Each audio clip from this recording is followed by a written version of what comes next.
What's up everyone, I got a game here for you today against MeluvMudkipz.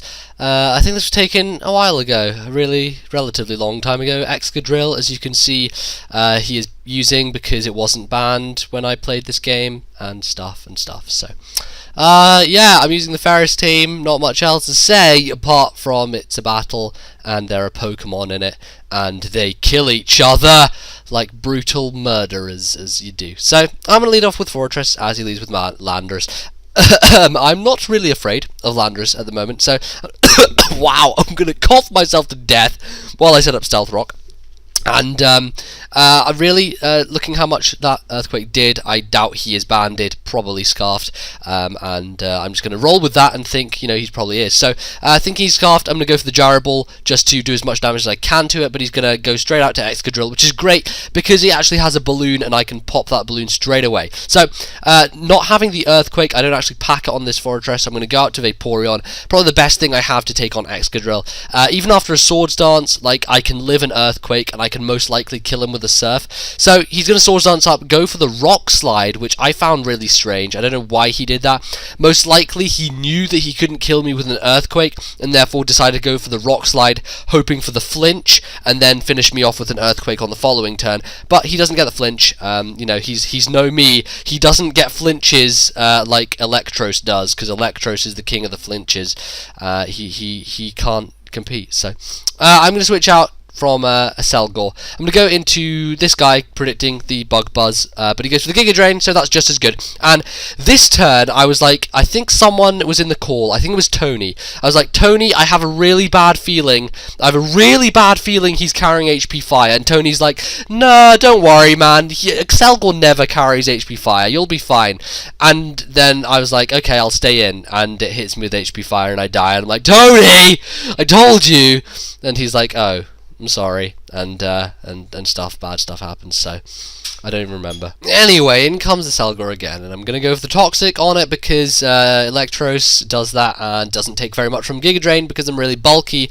I'm bulky as buck, and that is a lovely phrase, and I like it. So I'm going to switch out to Dragonite, knowing he's probably going to go for the Giga Drain again, if not the Bug Buzz for Stab, which he does go for. I resist both and have Multiscale intact, so it is perfect opportunity for me to bring Dragonite in. So really, I can easily set up on this thing. It has nothing to hit Dragonite for, you know, even neutral damage. He's like got 3 not very effective moves on me, which is essentially just fucking awesome because it means I get to set up a free Dragon Dance here.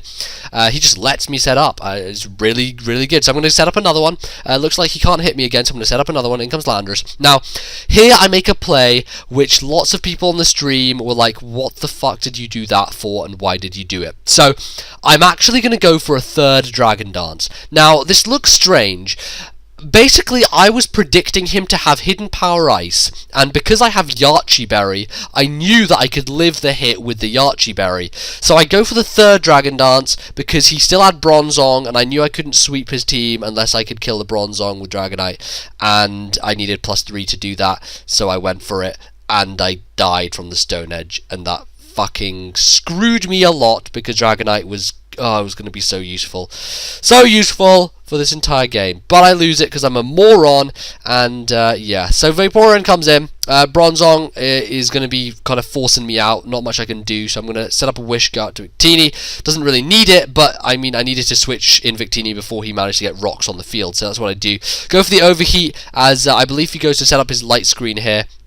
I'm going to pop that balloon, doesn't really matter whatsoever. So obviously, clearly he's a heat proof because he took that overheat like a monster, but he's not going to be able to take a V-Create too kindly, so I'm going to hit him with that. It's going to take him out, and it's kind of going to leave me at a disadvantage because now he can switch in whatever he wants to revenge me with, and it's either going to force me out or just let me want to sacrifice Victini. So he goes into Landorus. Obviously I don't want to take an Earthquake, so I'm going to switch out to Electros to take that. I can also take the U-turn if he wants to predict around me and go for the U-turn instead, which he kind of goes for there, which is fine. I'm really not too bothered. Electros can take it relatively well, and kind of just wait to see what he's going to go to. So he goes into a Selgor again. I know I can live any hit from this guy. I don't have any form of recovery though, so that's going to be slightly annoying. I know I can probably take him out with a Flamethrower from this range, but I don't want to take any more hits. I know Electros is a good anti-Landorus kind of sort of thing. Not really, but I mean I can dodge Earthquake and stuff. So I go to Metagross, predicting either the Giga Drain or the Focus Blast. But he goes for the Bug Buzz, just for the stab.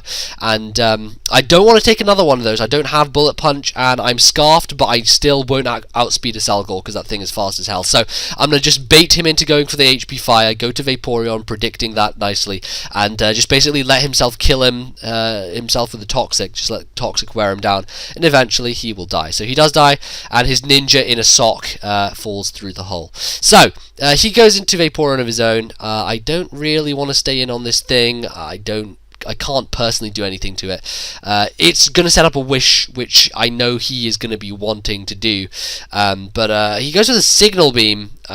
Kind of interesting, I guess. I wouldn't really say I was expecting that. But I really just want to cripple this Vaporeon, so I'm going to give it the Scarf.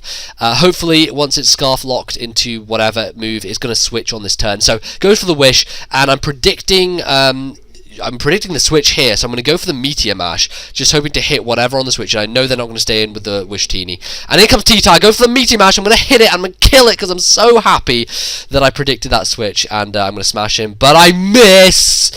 So, that's a giant bag of dicks. I missed the Meteor Mash, which really is not good in any way whatsoever. So I'm going to have to force myself to switch to Electros here to take whatever hit this T-Tar so wishes to throw at me. Depends on what kind of T-Tar it is, but it has the Fire Punch.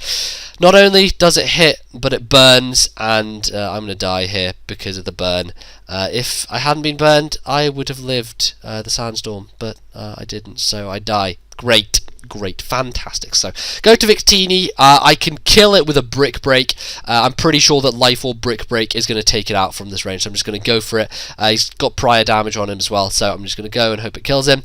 And he lives! What the hell is going on, this T-Tar, man? Like, it's fucking, like, nimble, dodging Meteor Mashes, living Brick Breaks. This is RNG, man, screwing me. And in fact, it's Life Orb, which I just find kind of strange. I never ever see Life Orb T-Tar. It's just a bit of a weird thing to see, I guess. So he's going to go to Vaporeon, I go to Vaporeon. It's some hot Vaporeon action, and neither of us can really do too much to each other. Signal Beam's going to be a better move for him to play on me. I can't really hit him apart from with HP Electric, but I hit myself in confusion, so that kind of screws me over royally, and is not very happy, and Vaporeon's going to die if I don't do anything about it quickly, which I pretty much can't, because he's just hacked my Vaporeon with Signal Beam, and I cannot do anything about it. I'm just a sitting duck at this point. I don't have the Protect because Ferris and I decided not to give it Protect. We decided to give it 3 moves plus Wish, which turns out to not be helpful for my Vaporeon in this situation. It will be helpful, however, for the Metagross. So I'm going to go to Metagross to receive the Wish. He takes the Signal Beam, doesn't kill me with 50. Don't get confused. But I'm going to take a lovely bit of HP back from that Wish, which is very nice. It kind of gives me a little bit more of idea of hope, I guess. But whatever. I'm going to go for the Meteor Mash. I don't have anything else to really hit the Vaporeon with, so I guess Mash is my best option. And I just want to murder its face, maybe get an attack raise so that it could maybe help me in a bit. But Signal Beam's just going to keep hitting me. Not really much to say. Probably should have sped this bit up, but I'm just going to keep mashing. He may die from Sandstorm this turn, depends on thingy, and he almost dies from Sandstorm. Lives with like cousin baby smidge lit dig thing. So go to Vaporeon's death fodder. Don't want to take another Signal Beam, and I know that Sandstorm will kill it on this turn, so I basically just didn't want to take more damage than I had to. So I'm going to go out to Metagross, but I forget that his last is a Landorus, so I'm unfortunately going to take the hit for that one. He's going to murder me with the Landorus with the Earthquake, and he is going to take the game. So there you go, just a relatively match. It was kind of match-like, so there you go. Hope you guys enjoyed. If you did, feel free to leave a like. Click on the video there, which is the previous video. If you want to see the previous one, it'd be nice. It's interesting. It's an interesting video, the previous one. I throw my hands in the air and other such stuff. So if you want to see that, go click it. Otherwise, check out the Twitter, Facebook, and Tumblr pages. All links in the description provided below. And I will see you guys as soon as is humanly possible. Goodbye.